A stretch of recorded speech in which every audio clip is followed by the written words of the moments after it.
Chosen one, let me speak to the part of you that has stayed faithful longer than most people know.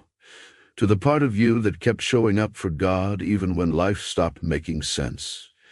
To the part of you that kept praying when the heavens felt quiet, obeying when the reward felt delayed, giving when your own hands felt empty, giving when your own hands felt empty, serving when your own heart was tired, loving when your own soul felt unseen, and walking when every natural part of you wanted to sit down in disappointment and ask one painful question.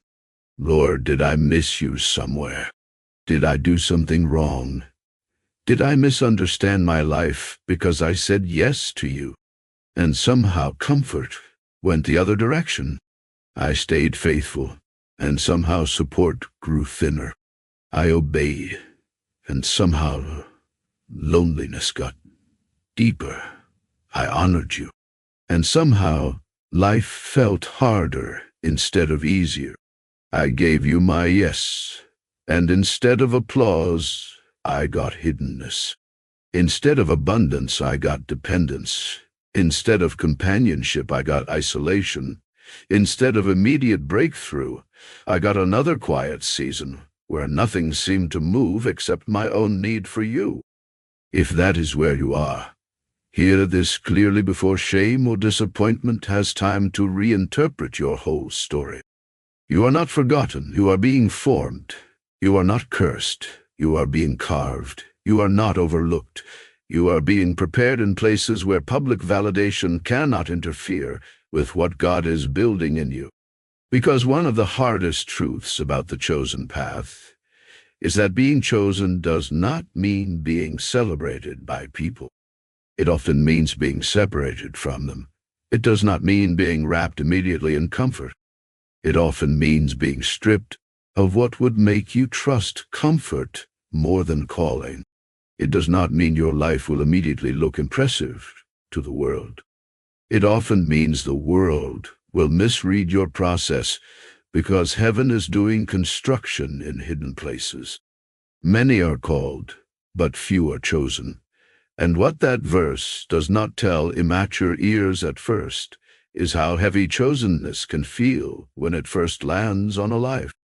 Chosen often means misunderstood. Chosen often means under-resourced. Chosen often means lonely in rooms where other people seem naturally supported. Chosen often means you carry a weight no one claps for while God keeps shaping something in you that cannot be built in ease.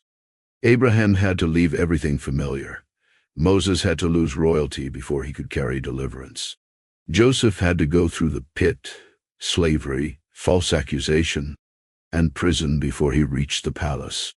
David was anointed and then hunted. Elijah carried fire and then sat under a tree in exhaustion.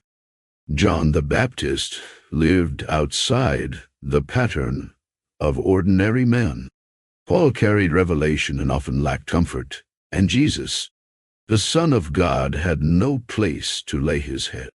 That means poverty and loneliness are not always signs of divine absence. Sometimes they are environments of divine preparation. Sometimes the chosen live without much because God is teaching them what abundance cannot teach. Sometimes the chosen walk alone because God is separating them from noise before entrusting them with weight. Sometimes the chosen feel forgotten on earth because heaven is still writing the foundation, and foundations are rarely visible while they are being laid. You must understand this if you want to survive the quiet season without turning it into a lie about your worth. God separates before he elevates. That is the pattern. Before he ever uses a person publicly, he often isolates them privately. Before he reveals them, he removes them. Before he speaks through them in power, he strips away the things they would have leaned on instead of him. Leave your country, your people, your father's house. That was not just Abraham changing addresses. That was God cutting emotional umbilical cords to familiarity. That was God saying, you cannot become who I called you to be. while still being held together by everything that made your old identity feel manageable. Moses had to leave the palace before he could stand before Pharaoh without being hypnotized by power. David had to go back to the fields after anointing because anointing without hidden character turns men into public wreckage. Joseph had to go down before he could go up because dreams without depth make people arrogant, but dreams that survive chains become steady enough to carry nations. Jesus was driven into the wilderness before public ministry because power without testing becomes dangerous in human hands. God always pulls his chosen away before he sends them forward. That is not cruelty, that is mercy, because elevation without separation often becomes pride. But separation creates humility, dependence, and a hearing ear.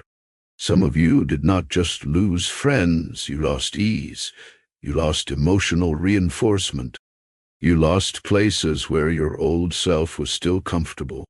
And because nobody explained separation as preparation, you interpreted it as rejection. But hear this. God was not removing people from your life to humiliate you. He was removing distractions so he could shape you where applause would have interrupted the process. When God isolates you, he is not always pushing you away. He is often pulling you close. Loneliness is not always the absence of love. It is often the presence of transformation. When there is no crowd, God becomes your company. When there is no applause, God becomes your affirmation. When there is no support, God becomes your strength. When there is no room left to hide in personality, image, approval, or constant external reassurance, the soul must finally decide whether God himself is enough. David learned worship in wilderness. Joseph learned integrity in prison. Moses learned meekness in obscurity. Jesus learned the silence of hidden years before the authority of public ones.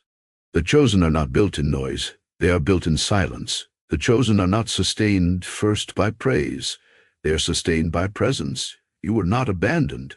You were selected for a kind of formation that public people rarely understand while it has happened. And the same God who isolated you will one day reveal what isolation was actually building.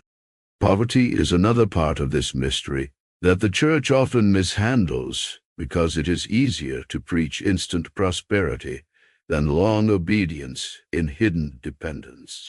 Not every faithful person will be materially comfortable. Not every obedient person will live in visible abundance on earth.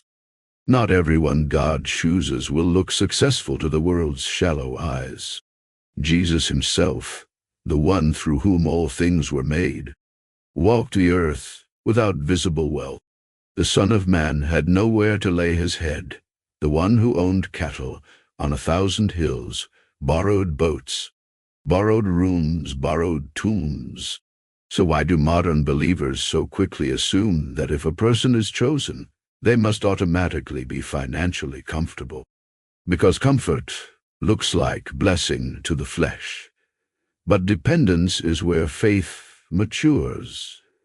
God does not starve his children, but he often strips them of excess. Not to shame them, to shape them when money is limited. Prayer gets louder when resources thin out. Motives get clearer. When backup plans disappear, God stops being an accessory and becomes source. Israel had food in Egypt, but they did not have freedom. They had security of a kind, but not identity, not calling, not destiny. They had to leave predictable provision and step into uncertain wilderness so they could learn what it meant to be a people sustained by heaven and not by slavery. Some of you knew what it was to have more comfort once, and then God allowed a narrowing. Not because he hated you, because he was teaching you what the comfortable version of you could never have learned. Poverty exposes what prosperity can hide. It reveals whether trust was in the provider or only in provision.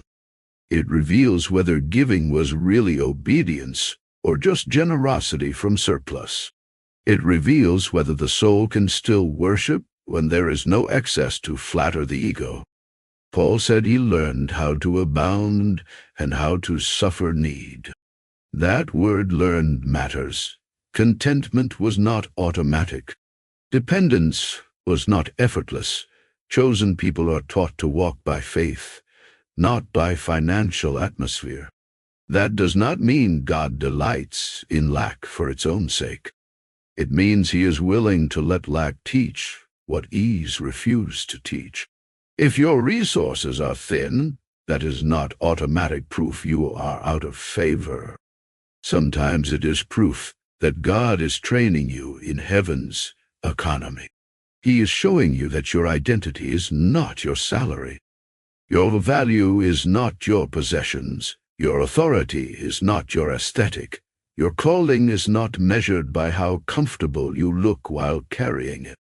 Some of the most dangerous people in the kingdom have been deeply dependent people, people who learned how to hear God when they could not buy themselves out of obedience, people who learned how to trust him for daily bread instead of worshiping the illusion of self-sufficiency, people who understood that manna teaches things barns never can.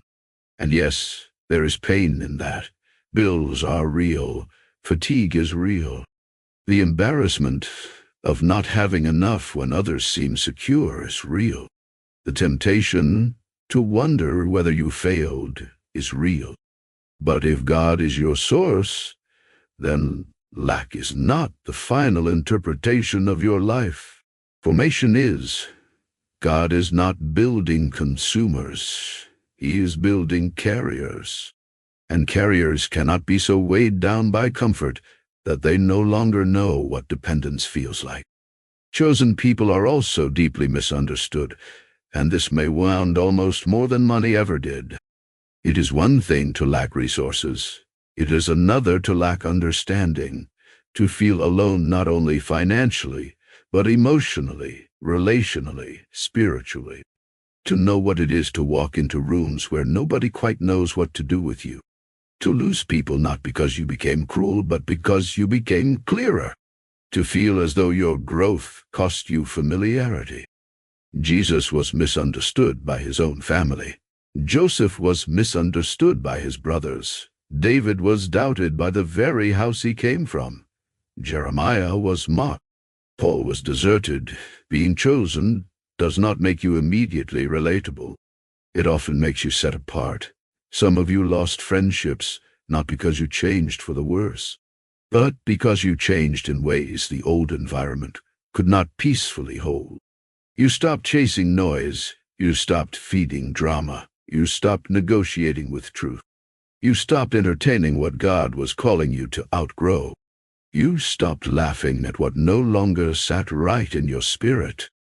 You stopped staying accessible to everything that once felt normal. And when a person grows spiritually, not everyone around them has the emotional strength to bless that growth. People do not always reject your presence. Sometimes they reject the conviction your life creates. Light makes darkness uncomfortable. Truth makes compromise restless. Your obedience says, without speaking, that excuses are not the only option. And many people do not want that reminder living in front of them. So they mislabel you, misread you, pull away, talk around you, reduce you, or quietly exclude you because your life is making something in them too visible. That is why misunderstanding must not become your identity. It is not the final truth about you. It is often confirmation that you are no longer built to belong everywhere. The narrow path does not feel crowded because it was never designed for cultural comfort.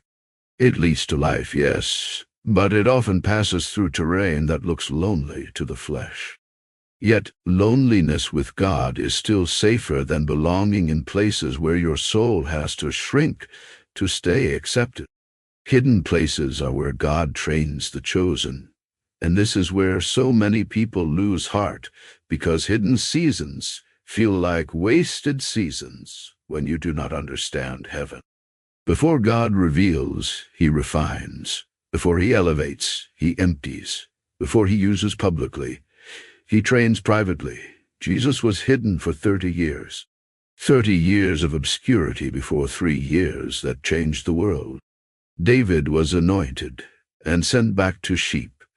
Joseph received a dream and then watched life move in the opposite direction for years. Moses carried a calling and then disappeared into wilderness. Hidden seasons are not evidence that nothing is happening. They are evidence that something too important to be rushed is happening.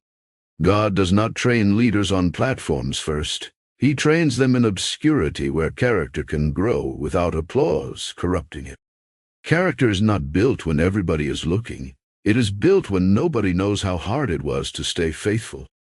The hidden places where motives get exposed. It is where ambition gets purified. It is where borrowed language dies and personal conviction begins. It is where identity stops leaning on crowds. It is where a soul learns whether it loves God for God or only for the visible fruit of being associated with Him. Some of you are in a season that looks empty by worldly standards. No big results, no obvious recognition, no visible movement. But heaven is busy. Silence is not inactivity. Obscurity is not neglect. Waiting is not being forgotten. God is removing pride, deepening obedience, cleansing motives, teaching endurance, revealing how much of your joy was still tied to visibility, and giving you the kind of inner structure that can survive when external increase finally comes. The hidden place is not punishment, it is protection. It protects you from receiving too much before your soul can hold it without distortion. It protects you from public fruit that would crush a private life still too weak to steward it. It protects you from being revealed before your root system is strong enough to remain grounded. Strong foundations are invisible while they are being built, but nobody complains about invisible foundations when the building survives storms. God is building foundation in you. Loneliness also builds intimacy. And this is perhaps one of the most sacred and painful truths of all. There are moments when God removes human closeness so He can redirect dependence. Not because people are evil by default, but because the heart must be retrained to lean on heaven in ways it never would have if constant emotional access had stayed available. The Lord is close to the brokenhearted, not because pain is holy by itself, but because pain often creates a honesty and hunger that comfort never demanded. Some of your deepest prayers were not prayed in celebration. They were whispered in rooms where nobody else knew how much you were carrying. Some of your strongest worship was not sung in public gatherings. It was breathed in tears when life gave you no evidence except God's character. Some of your clearest hearing did not happen in crowds. It happened when the noise left, when the text messages thinned out, when the people you thought would stay drifted, when your heart realized there was nowhere left to lean except into the Lord Himself. Jesus withdrew to lonely places to pray, not because He was failing, because intimacy requires attention, and attention is often easiest to recover in hiddenness. Loneliness strips performance. It removes the audience. It reveals what your soul does when nobody is affirming your faith in real time. It teaches you what it means to let God become enough, not in theory, but in practice. Some of you did not just lose people. You lost emotional familiarity. You lost relational security. You lost the warm noise that once helped you avoid facing certain deeper questions. And in that painful stripping, you gained something you did not initially recognize. Clarity, depth, a more honest prayer life, a more serious faith, a cleaner awareness of what really sustains you. Because when the world grows distant, God often grows near in ways you cannot feel while the soul is still overfed with lesser comforts. You may feel unseen, but you are not unnoticed. You may feel alone, but you are not abandoned. You may feel misunderstood, but you are being known more deeply by God in this season than in many noisier ones. The chosen are not meant to blend in, and part of your poverty and loneliness may come from the simple fact that your life is no longer designed to fit the mold around you. Comfort comes from conformity. Calling comes from difference. The moment God marks a life, it stops settling naturally into ordinary patterns. Your spirit grows heavier, your convictions deepen, your tolerance for compromise thins out. Conversations you once enjoyed become tiring. Environments you once adapted to begin feeling unclean or empty or loud in the wrong way. Activities that once numbed you stop working. Relationships based on superficial resonance start to feel impossible to maintain without self-betrayal. That discomfort is not confusion. It is confirmation. Noah looked foolish until the rain came. Daniel looked inconvenient until the lions did not win. Esther looked dangerously different until her difference became the doorway for deliverance.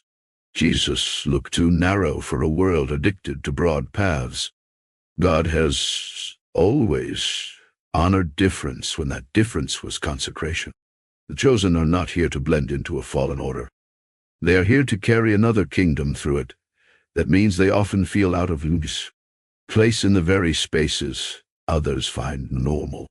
It means what many call enjoyable starts feeling spiritually expensive to you.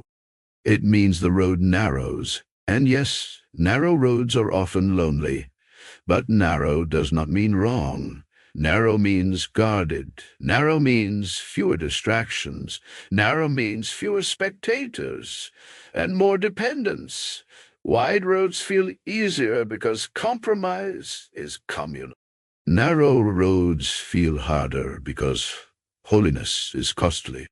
But only one leads to life, so do not interpret your inability to fully fit in as failure. It may simply be evidence that God consecrated you for something the current around you cannot understand.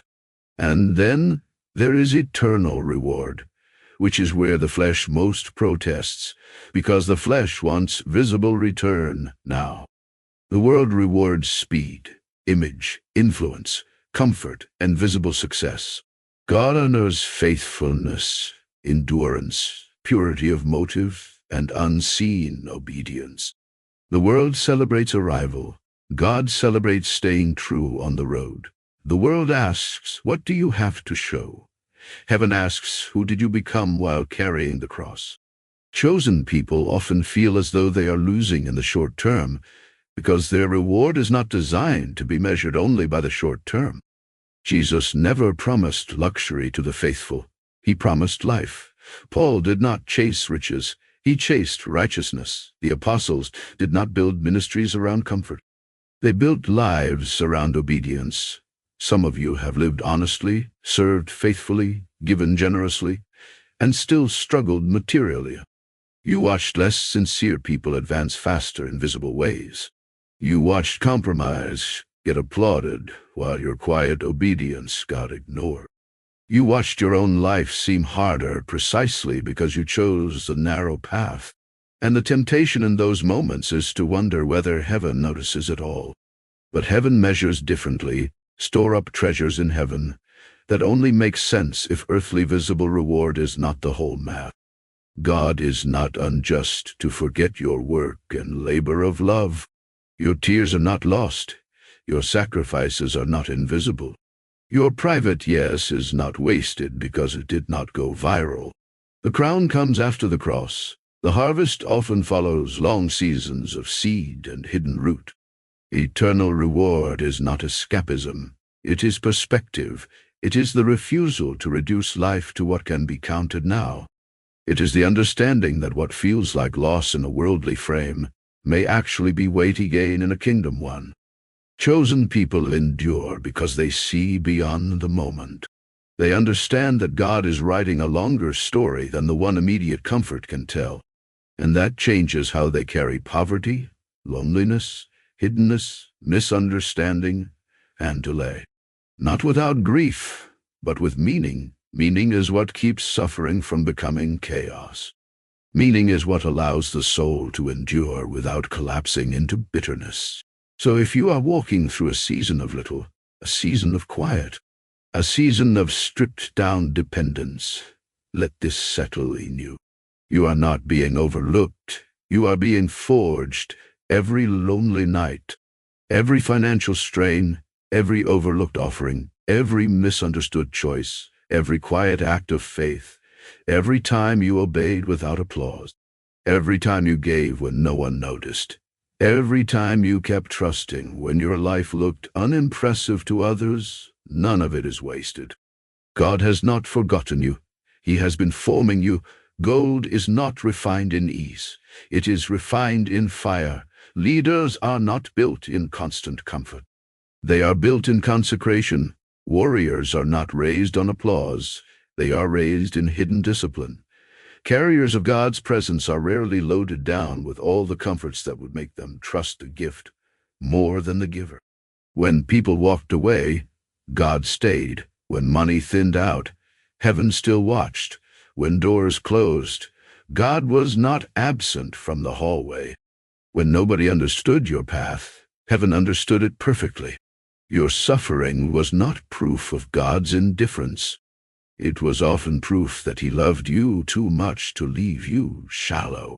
He disciplines those he loves. He refines those he calls. He strengthens those he chooses. And yes, the process hurts. But pain is not the same as abandonment. Hardship is not the same as rejection from heaven. Sometimes the very things the flesh fears most are the environments where the spirit grows strongest. You may not have much in your hands right now, but if God has built resilience in your spirit, intimacy in your prayer life, discernment in your solitude, and endurance in your hidden obedience, then you are carrying riches many comfortable people do not have. One day, what you endured in silence will make sense in glory. One day, what you suffered in faith will stand there, honored in eternity. One day, the hidden formation will be recognized for what it was, not neglect, but precise preparation. Until then, keep walking, keep trusting, keep obeying, keep giving God your yes even when the visible return feels thin. Because the same God who formed Joseph in prison, David in caves, Moses in wilderness, Paul in hardship, and Jesus in hidden years is still forming his chosen now. You are not forgotten. You are being formed, and what God forms, he also fulfills.